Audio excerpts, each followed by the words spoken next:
Solo Shot, The Great Circle by Maggie Shipstead. I like books. I like talking about books. I think I like writing about books. If you rather listen to this review, I've included this expensive and amazingly well put together narration for you.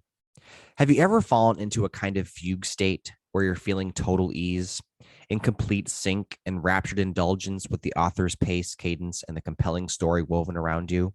When you can sit back and become blanketed by the words, characters, and direction, not wanting it to ever end and almost cursing when you look down and see yourself three-fourths of the way through. Good books make you feel like you're a chrysalis in a cocoon of internal sound where you alone are subject to and privy to the machinations of master storytelling. Maggie Shipstead's powerful new book, The Great Circle, had me feeling that way. At its core, The Great Circle is a book about early aviation, about lady pilots, the Second World War, boundless, boundary pushing love, and of course, appropriate of modern fiction, simultaneously a plot that centers around a young Hollywood ingenue starring in a big budget biopic centered on our title female aviator, a Miss Marion Graves, and the day her plane disappears. The book spans the entire 20th century, and Shipstead so convincingly places her pilot into the mix of early aviation that at the book's conclusion, you'll Google the names just to make sure they aren't real characters. The book begins not in the air, but in the sea. Marion and her brother Jamie are rescued from a sinking ship helmed by their father somewhere in the North Atlantic and sent to live with their eccentric, boozy uncle in rural Montana. Marion and James's mother dies in the wreck, and their father sent to prison because in rescuing his children, he does not fulfill the maritime obligations of going down with the ship.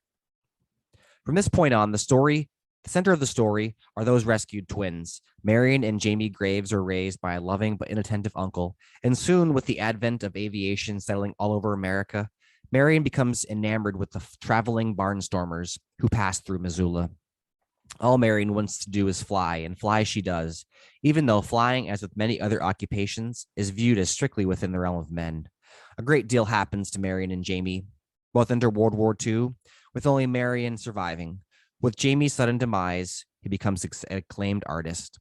The last section of the book deals with an emotionally damaged but very much alive Marion attempting to traverse a north-south circumnavigation of the world with her trusty navigator, who is a closeted gay man who enjoys a social marriage with one of Marion's wartime lovers. Such a massive aeronautical undertaking is reminiscent of Amelia Earhart, and the author does an incredible job of weaving in real-life pioneering female pilots.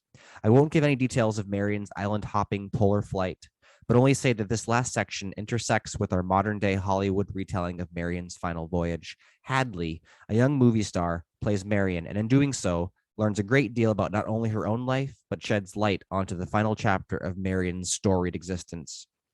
Whatever you're reading, the minute you've tackled the Great Circle, you won't be disappointed.